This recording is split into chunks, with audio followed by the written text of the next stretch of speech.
నమస్కారం న్యూస్ 24 తెలుగుకు స్వాగతం. నా పేరు శ్రీ సౌజన్య. వార్తల్లోని ముఖ్యాంశాలు చూద్దాం.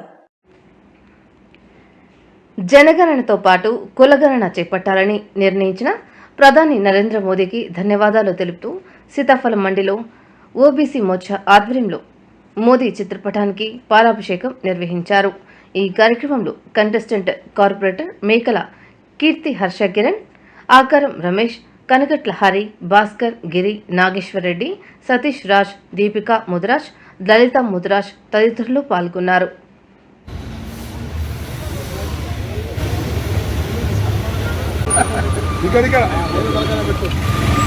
నరేంద్ర మోడీ గారి నాయకత్వం, నరేంద్ర మోడీ గారి నాయకత్వం, భారత్ మాతా కీ జై, భారత్ మాతా కీ జై.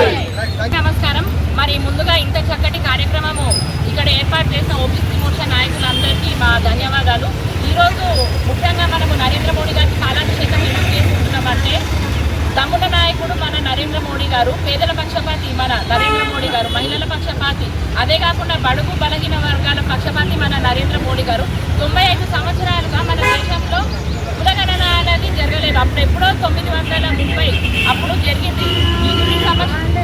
931 సంవత్సరంలో జరిగింది. ఇప్పటి వరకు మరి ఏ ప్రభుత్వం కూడా అంత ధైర్యవంతమైన నిర్ణయం తీసుకోలేదు. మరి మన నరేంద్ర మోడీ గారు ఇప్పుడు కులగణనతో పాటు జనగణన కూడా నిర్వహిస్తున్నారు. మరి దీనివల్ల మనకి ఉపయోగం ఏంటి అంటే, ఏవైతే సామాజిక వర్గాలు వెనుకబడ్డాయో వాళ్ళని ఆర్థికంగా సామాజికంగా ముందుకు తీసుకుపోవడమే మన నరేంద్ర మోడీ గారి లక్ష్యము. ఇప్పటికే మనం చూసుకుంటున్నాము, ఎన్నో సందర్భాల్లో ఇది నిరూపించారు నరేంద్ర మోడీ గారు. బీసీల పక్షపాతి, మహిళల పక్షపాతి, ఎస్సీ మైనారిటీల పక్షపాతి అంటే ఏ విధంగా అంటే, మనకి ఎక్కడా కూడా ఇప్పటివరకు ఏ కేంద్ర ప్రభుత్వంలో కూడా అన్ని మంత్రివర్గాలు అన్నవి వెనుకబడ్డ సామాజిక వర్గాలకు కానీ మహిళలకు కానీ ఎక్కడా ఇవ్వలేదు. ప్రతి ఒక్కరికి పెద్దపీట వేస్తూ ప్రతి ఒక్కరిని సమానంగా చూసే ప్రభుత్వం మన భారతీయ జనతా పార్టీ ప్రభుత్వం.